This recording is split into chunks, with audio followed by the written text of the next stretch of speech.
The baler is making his way around this field. I forgot we said we were probably going to do the headland passes here, so let's take over here. He's making a big mess right now, and we're just going to have to come back and redo all this anyway, so I'm going to back ourselves up a little bit, and we'll tackle what we can here.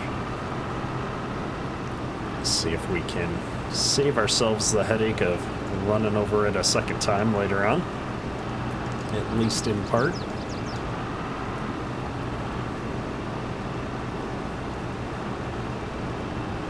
There we go.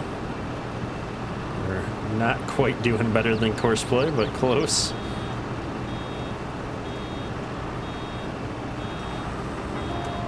There's our 100%. Wasn't paying attention. You know, there's this really annoying beeping sound. You'd think I'd figure it out. And remember that I have to wait for the door to close before starting back off. Looks like our tractor made it back up here to the farm successfully after all, so that's a positive sign. We will have to run over there and start picking up some more bales as soon as we get, I think, around this last big corner area here. I'm gonna take it around the curvy bit here, and then as we get back along the creek, it's a little bit straighter. I will switch out and let Courseplay do its thing.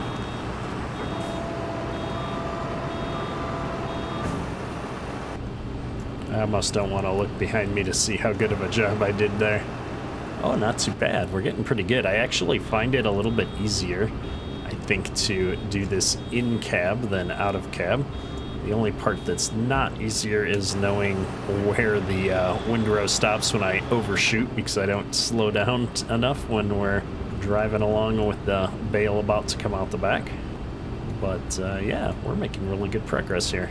I think this is more or less the straighter area though, so I'm gonna set this to nearest waypoint and let Courseplay have its shot. There we go. And we're gonna run back over here, pick up the last few bales in this field, and get the Courseplay worker probably working on picking up the rest of the bales in the other field now that the balers had a bit of a head start here. And yeah, I'm super excited. We made a ton of money off of that first load. We've already more than covered the lease of the equipment here, so that was a good call. I really didn't want to make that investment until we saw how well this was going to work from a monetization perspective. If I'd known we were going to make this much money, I might have actually bought the equipment now that I'm thinking about it, because we are going to need to do quite a bit of baling no matter what we do.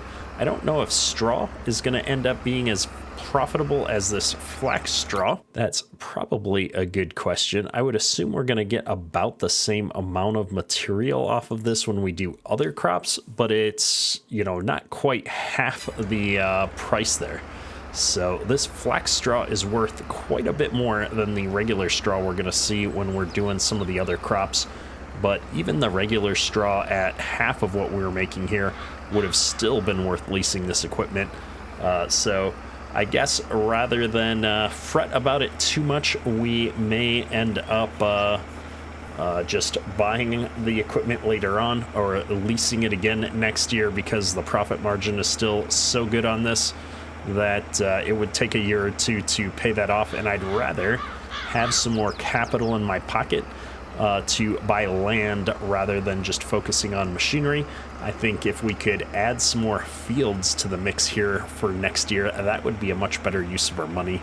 So that's what I would rather do with that, and so I'm happy with the lease. That said, I do have the lease to own mod on, so I guess technically if I wanted to buy one of these pieces of equipment when we're all said and done, I could do that. But for right now, I'm going to just kind of mull on it. And I think we're going to really see if we can go to the bank and get some more money and get some more fields going here for the next year cycle here. I'd much rather have more crops coming in, because we'll make even more money the next year and be able to have some more options. That's where my head is at. So let's go ahead and tell this guy to go find us some more bales. And as long as we're talking about all the money and stuff, I thought I'd bring up our finance window. Believe it or not, I haven't cheated in the game here. We started off with all of the starter equipment in new farmer mode. I sold all of that off for $1 million. And we've since bought $1,400 worth of stuff. We've got a $300,000 loan out here, and we've made a little bit of money on our bales so far.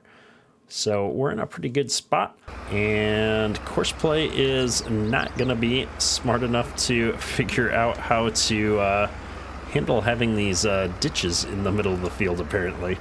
We are good and hung up. Well, that's a little disappointing that Courseplay is going to be problematic there with finding its way around on these fields for picking up the bales, but not the end of the world because there's not that many bales. If we only got a little over one trailer off of the other field, this field is probably going to be maybe 2 trailers. So we'll figure it out. We'll get there. We'll tackle this one ourselves. Oh, we've got a bale that's kind of rolled onto the grass here. Let's see if I can snag it without going into the creek again. There we go. And yeah, I'm feeling pretty good about the start on this. Our first harvest is in the bins. We're going to hang on to that until January. And we're getting our first load of bales off, which is proving to be very, very profitable. He's got another hour and 4 minutes left here on this course. So no need to sit around and babysit him. And this guy, I will have to do a little bit more of the babysitting manually. That's all right. We may use the opportunity to add on to our auto drive course. We might need to put a point over there by the driveway for the north side, and maybe a point over here on the driveway on the south side of this field.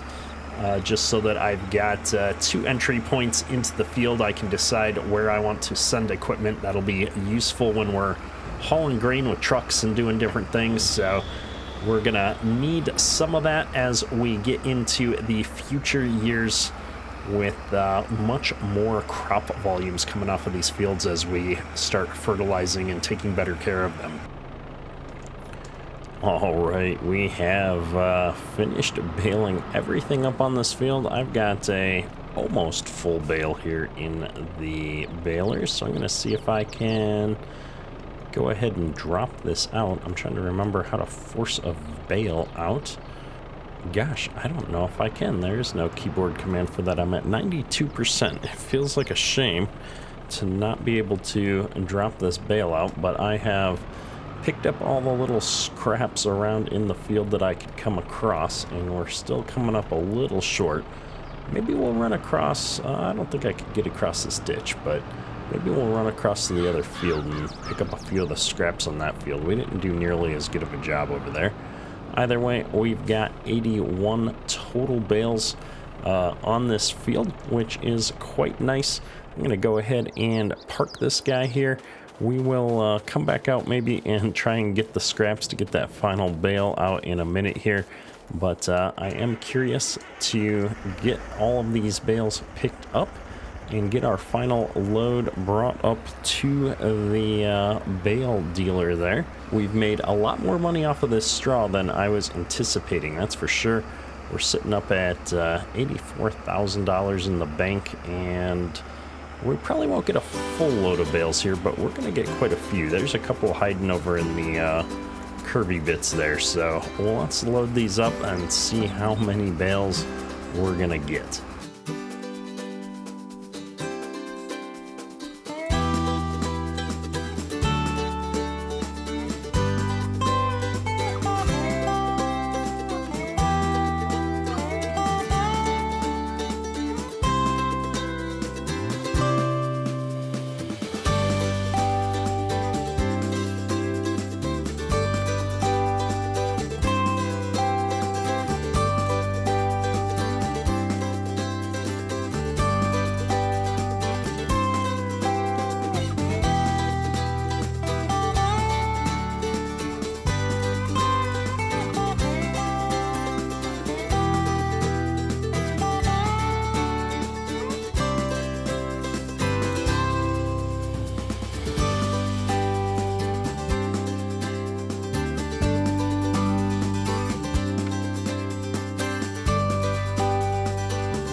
So we're here at the bale sell point. I'm not sure how much this is going to be worth. We're at about a third of a load here. So let's dump these in and figure it out. Looks like not quite $10,000. Not bad, not bad at all. All right, so let's go ahead and get this guy back up at the farm. And I think we're finally going to be ready to move on from the month of August. I was going to do our baling in September, and we just kind of got ahead of ourselves here, if I'm being honest. So I'm going to get this guy going, and we'll start moving the time forward, I think. We need to create a point in our actual yard for sending the tractors back up to. We've got a lot of little things to do to help make our lives easier on this series. But it is getting there one step at a time. I've always been a big fan of building out my auto drive courses and stuff somewhat organically. I know a lot of people like to just go around and get everything done all at once. I'm more of a build it as I need it kind of a player.